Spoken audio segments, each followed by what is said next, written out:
오늘 우리에게 주신 하나님의 말씀은 느헤미야 12장 27절에서 47절 말씀입니다. 예루살렘 성벽을 봉헌하게 되니 각처에서 레위 사람들을 찾아 예루살렘으로 데려다가 감사하며 노래하며 재금을 치며 비파와 수금을 타며 즐거이 봉헌식을 행하려 하매, 이에 노래하는 자들이 예루살렘 사방들과 느도바 사람의 마을에서 모여들고 또 벳길갈과 게바와 아스마웻 들에서 모여들었으니 이 노래하는 자들은 자기들을 위하여 예루살렘 사방의 마을들을 이루었음이라. 제사장들과 레위 사람들이 몸을 정결하게 하고 또 백성과 성문과 성벽을 정결하게 하니라. 오늘 이 말씀에 많은 은혜 받으시기 바랍니다. 느헤미야 12장은 이제 봉헌식의 광경을 이제 기록해서 보여주죠. 봉헌식은 일종의 굉장히 중요한 의식이죠. 그러니까 오랫동안 포로로 잡혀갔던 또 예루살렘 성벽이 무너졌던 아주 오랜 기간 동안 꿈꿔왔던 일들을 이제 느헤미야가 백성들과 함께 짧은 기간 52일이라고 성경은 기록하는데, 준비한 기간까지 하면 훨씬 더 물론 많지만 함께 마음을 다해서 에너지를 다해서 모든 일을 그만두고 성벽에 매달렸지 않겠어요? 그래서 성벽을 봉헌하는 기쁜 날이죠. 27절에 보면 예루살렘 성벽을 봉헌하게 되니 이렇게 시작합니다. 드디어 예루살렘 성벽에 공사를 마친 다음에 봉헌식을, 이 앞에도 여러 과정이 있지만 바로 하지 못하고 이제 드리게 되었습니다.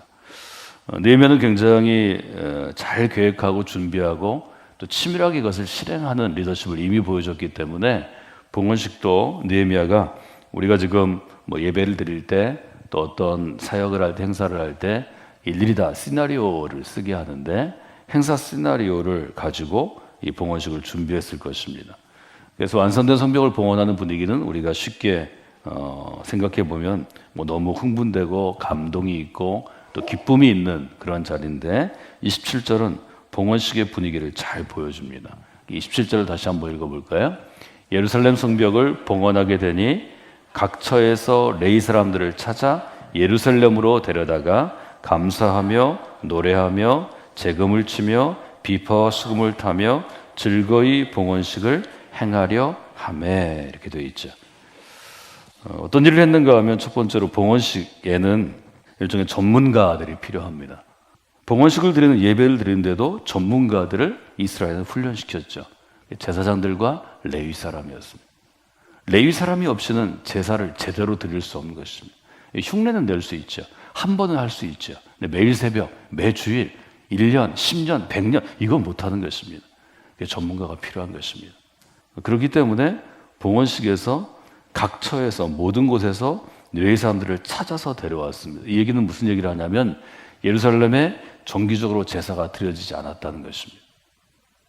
그러니까 레위인들이 성전에 많은 일들이 있죠. 어떤 사람은 실제로 교회 예배에 관여하는 사람도 있고, 예배드리기 위해서 청소도 해야 되고 미리 준비도 해야 되고 난방도 해야 되고 냉방도 해야 되고, 이 모든 것들을 좀 성별되고 구별돼서 헌신하는 사람들이 있었는데 그 사람들이 흩어졌다는 거죠. 사람을 찾아 세웠다는 것은 인적인 시스템을 다시 세웠다는 것과 진배 없습니다. 무너진 성전 제사의 전통을 느헤미야가 봉헌식을 계기로 다시 재건하는 것입니다. 눈에 보이는 성벽을 재건하는 데는 50일 정도면 되었다 이렇게 얘기합니다. 성벽을 쌓는 일이니까요. 그러나 눈에 보이지 않는 영혼의 시스템, 마음의 시스템을 재건하는 것은 또 다른 일이고, 하나님은 느헤미야를 통해서 하드웨어를 재건하고 눈에 보이는 것을 재건하고 소프트웨어를 재건합니다.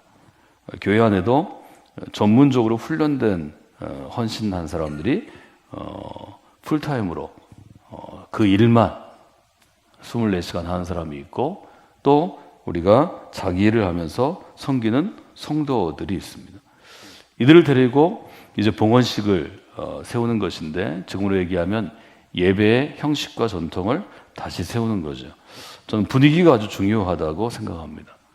그래서 봉헌식의 분위기를 네 분야로 나오죠. 첫 번째는 감사하는 분위기였다는 것입니다. 저는 우리 교회에서 드려지는 모든 예배와 사역들이 감사하는 마음으로 드려지기를 원합니다. 감사하는 마음이 신앙생활에 가장 중요합니다. 감사하는 마음을 바꿔 얘기하면 저는 은혜를 아는 마음이라고 표현하고 싶습니다. 은혜를 아는 사람들이 삶을 풍성하게 합니다. 우리의 신앙생활은 하나님의 은혜를 아는 것으로부터 시작합니다. 사람이 감사하고 하나님의 은혜를 체험하면 하나님이 우리에게 주시는 반응 중에 첫 번째가 노래하는 것입니다. 노래는 곡조를 불려서 할 수도 있습니다. 그러나 이것은 재능이 있어야 합니다. 노래한다는 것은 우리가 무슨 기분 좋은 일이 있으면 여러분도 마찬가지고 아이들도 그렇고 콧노래를 흥얼거리다라는 우리 표현이 있습니다. 노래가 나오는 것입니다. 이 노래는 시켜서 하는 것이 아니고 스스로 나오는 것입니다. 저는 이 노래를 믿음의 고백이라고 주로 해석합니다. 고백하는 것입니다. 하나님 사랑합니다. 하나님 감사합니다. 제가 그리스도인 된 것, 제가 그리스도인으로 세워주셔서 너무 감사합니다.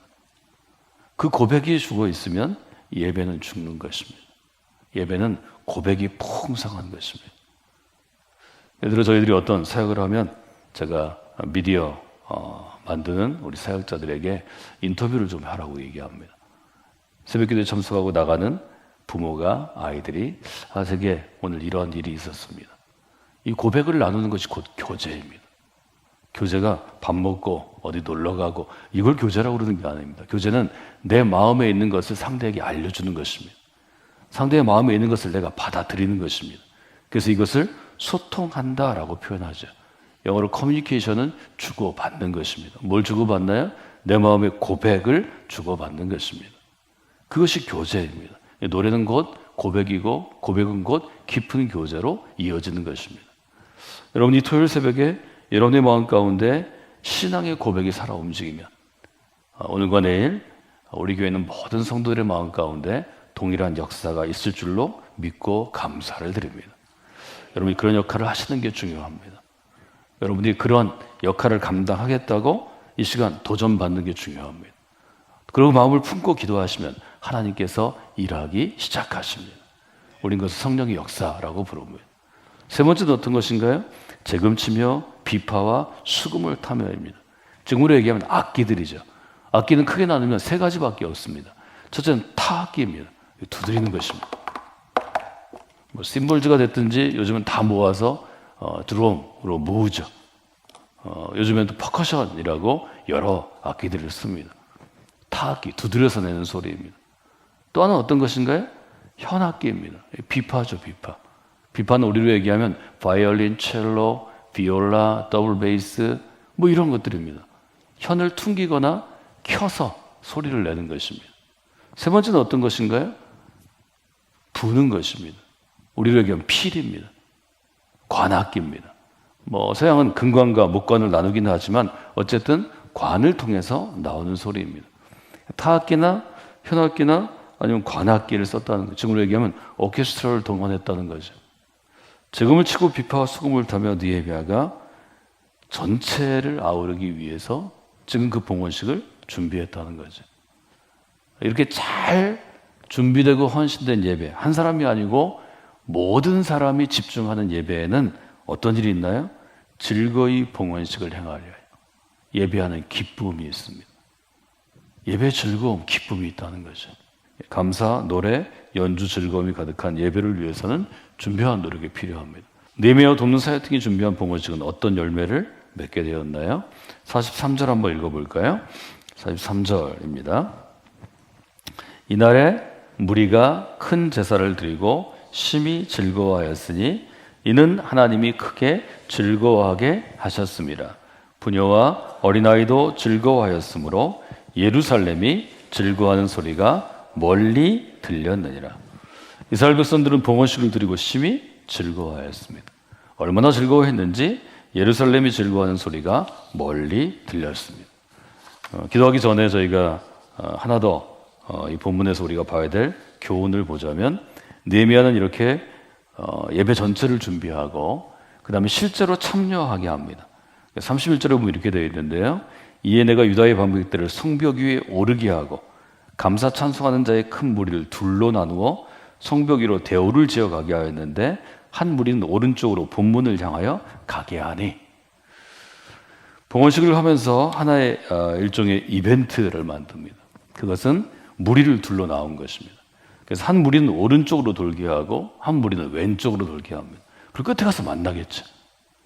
성벽에서 출발을 해서 그 많은 사람들이 성벽 위로 돌아가서 행진하는 것입니다. 이 행진은 많은 사람들에게 하나의 하나됨, 일체감을 주었던 것 같습니다. 한 무리는 오른쪽으로, 38절에 보면 감사 찬송하는 다른 무리는 왼쪽으로 행진하는데 내가 백성의 절반과 더불어 그 뒤를 따라 성벽 위로 가서 양쪽으로 행진한다는 거죠. 여기 보면 왼쪽으로 가는 무리는 느헤미야가 이끌어갔습니다. 느헤미야가 앞에서 아마 백성들이 뒤에 따라가고 느헤미야 뒤에 찬양대와 또 악기팀이 찬양하며 지나가고 백성들이 따라가고 한쪽은 누가 그 대열을 이끌었을까요?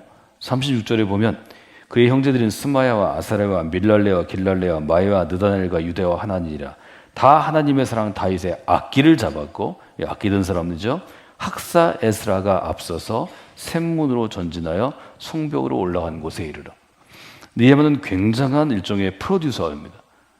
굉장한 공연을 만들 줄 아는 사람이죠. 무리를 둘러 나누어서 한 무리는 왼쪽으로 가는데 자신이 이끌고 가고 한 무리는 에스라가 이끌고 갑니다. 그리고 만나는 거죠. 에스라와 느헤미야가 한 무리씩을 이끌고 가서 그 수많은 사람들이 성벽 위를 걸어갈 때 얼마나 큰 감동이 있었겠습니까? 얼마나 큰 감격이 있겠습니까? 이것은 연출이 필요한 장면입니다.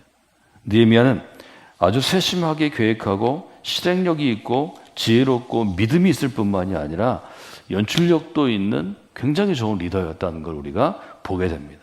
아마 이들이 만났을 때 에스라와 느헤미야가 손을 잡았을 때 계속해서 왼쪽과 오른쪽으로 오는 사람들이 손을 잡고 예루살렘 성벽에 있을 때 다 감격해서 울지 않았겠어요? 서로 껴안지 않겠어요?